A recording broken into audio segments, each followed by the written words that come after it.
Ever get that feeling like you're just skimming the surface? You know, like there's this whole hidden layer to history, the stuff they don't teach you in school.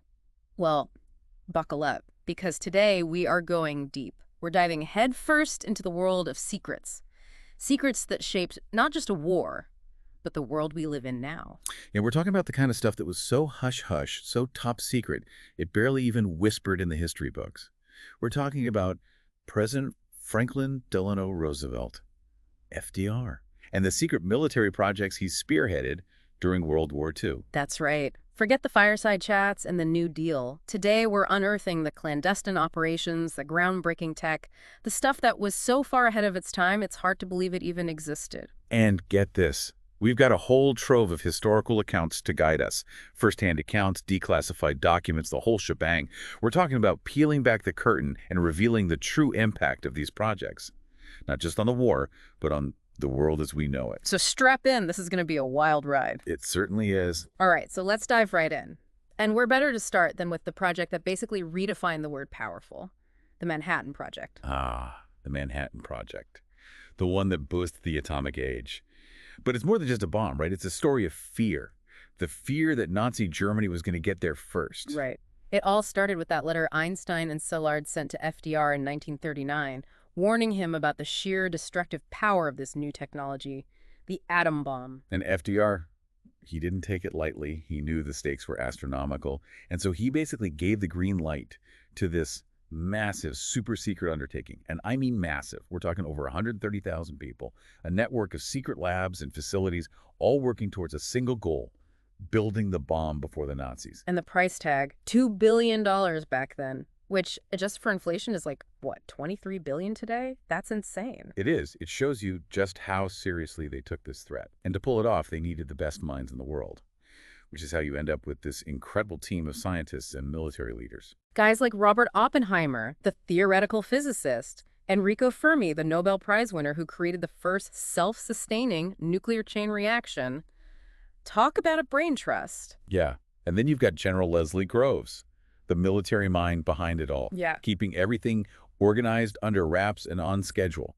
It was a monumental task. And then, July 1945, the Trinity test. I can't even imagine what that must have been like, witnessing the birth of a weapon that powerful. A turning point in history, Yeah. in warfare, in geopolitics.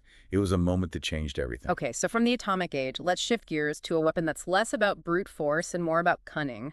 Intelligence gathering, specifically Operation Magic, the mission to crack enemy codes. Oh yeah, this is where things get really sneaky. See, FDR, he understood that information was power. And during wartime, knowing what your enemy was planning, that was the ultimate advantage. So he pours resources into this then new field, cryptography. And their main target was the Japanese diplomatic code, the Purple Code. Sounds like something out of a spy movie. Well, it basically was a spy movie in real life. Yeah. The Purple Code was Japan's most secure communications system. Cracking it gave the Allies a window into their plans, their movements, their everything. And it led to some crucial victories, like the Battle of Midway. Huge turning point in the Pacific War. Thanks in no small part to the intelligence gathered from the Purple Code, it allowed the U.S. Navy to ambush the Japanese fleet. But it wasn't a perfect system. It didn't stop Pearl Harbor. Right. Even with the best intelligence, sometimes things fall through the cracks. There were issues with coordination, delays in deciphering the messages. It's a sobering reminder that sometimes even the best laid plans. Now let's move from the world of codes and ciphers to something a little more tangible. The Higgins boats, those small landing crafts that played an absolutely outsized role in the Allied victory. Ah, yes, the Higgins boats. You can't talk about World War II amphibious landings without talking about these workhorses. They were absolutely essential, and FDR knew it. He saw the need for a reliable way to get troops onto those beaches under enemy fire. And these weren't just any boats, were they? There was something special about their design. It was revolutionary. The brainchild of Andrew Higgins, he created these shallow draft boats with a ramp that could be lowered right onto the beach. Genius, right? Troops could just storm right out instead of wading ashore from deeper water and getting picked off. Made a huge difference in places like Normandy, D-Day, and in the island hopping campaigns in the Pacific. Absolutely. They were everywhere. The unsung heroes of countless landings. Without those Higgins boats, the war might have played out very differently. FDR even called Higgins the man who won the war. High praise indeed. So from those tough little boats, let's shift to something a little more shadowy. Espionage. The Office of Strategic Services. The OSS. The granddaddy of the CIA. Oh yeah, the OSS. Yeah. This was FDR's brainchild, his vision for a unified intelligence organization that could do it all. Espionage, sabotage, propaganda, you name it, they did it. And their scope was global. From Nazi-occupied Europe to the jungles of Southeast Asia, these guys were everywhere. They were operating behind enemy lines, gathering intel, disrupting supply lines, supporting resistance movements, some of the most dangerous and vital work of the war. And the legacy of the OSS is still felt today, right? Absolutely. It laid the foundation for modern American intelligence. The tactics, the training, the organizational structure.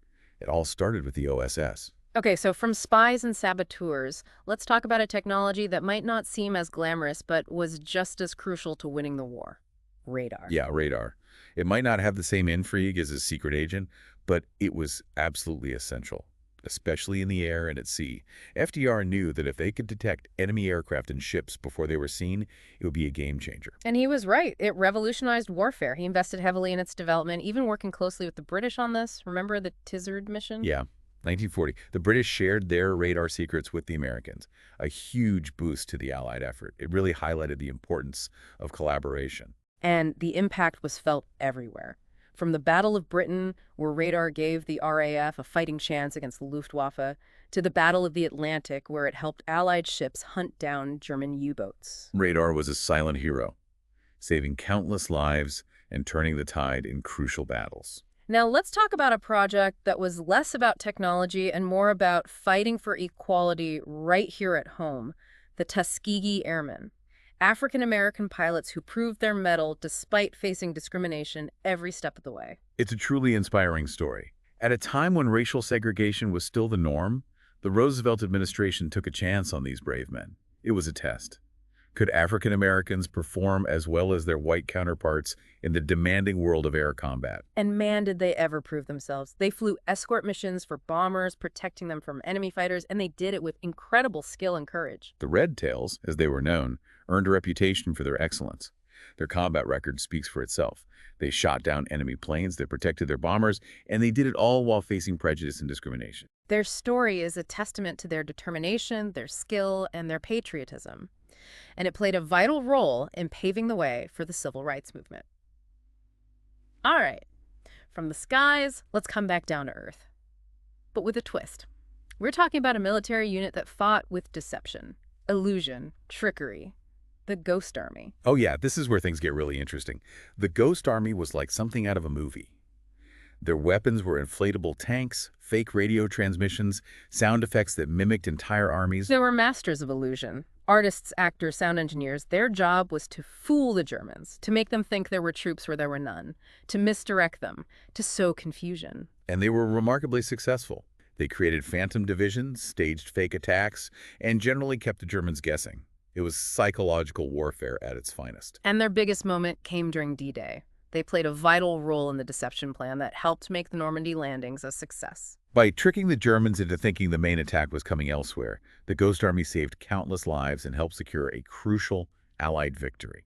Now, even before the U.S. officially joined the war, FDR found a way to support the Allies, the Lend-Lease program, a way to supply them with much-needed weapons and resources without actually getting directly involved in the fighting. Lend-Lease was a brilliant move, a way to walk that tightrope between helping the Allies and staying officially neutral.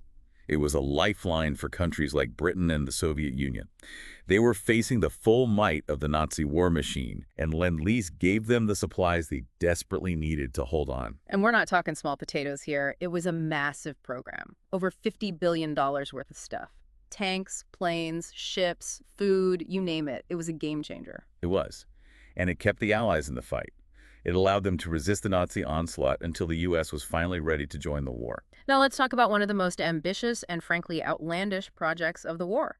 Project Habakkuk, the plan to build aircraft carriers out of ice. I know, right? Sounds crazy. But that was the idea. These massive, unsinkable carriers made from a mixture of ice and sawdust. They called it Pykrete. The plan was to base these ice carriers in the Arctic. Where else would you find enough ice? They'd patrol the Atlantic, hunting U-boats and providing air cover for convoys. It was a bold idea, but ultimately it proved too difficult to pull off. Building and maintaining these giant ice structures in the harsh Arctic environment was just too much of a challenge. But hey, you got to give them points for creativity. So we've covered a lot of ground here, Yeah. from the atomic bomb to ice carriers, from spies to code breakers. What are some of the key takeaways from all this? I think the biggest one is just how far FDR was willing to go to win the war. He wasn't afraid to think outside the box, to take risks, to push the boundaries of science and technology. And he understood the importance of secrecy. These projects were top secret for a reason. The stakes were just too high. But there's also a darker side to this story. The development of weapons like the atomic bomb raises some serious ethical questions. And the reliance on espionage and covert operations, while necessary, blurred the lines between right and wrong. It's a reminder that even in the fight for freedom, there are compromises to be made, difficult choices. And the consequences of those choices can be far-reaching. Absolutely. So as we wrap up this deep dive into the secret world of FDR's wartime projects, I want to leave you with this thought. In times of crisis, how far is too far? Where do we draw the line between necessity and morality? It's a question we still grapple with today. It is. And it's one that we as citizens have a responsibility to think about, because the choices we make today will shape the world of tomorrow. Just like the choices FDR made shape the world we live in now. That's a great point. It's something we all need to keep in mind. Thanks for joining us on this journey. We'll see you next time for another deep dive into the hidden stories that shaped our world. See you then.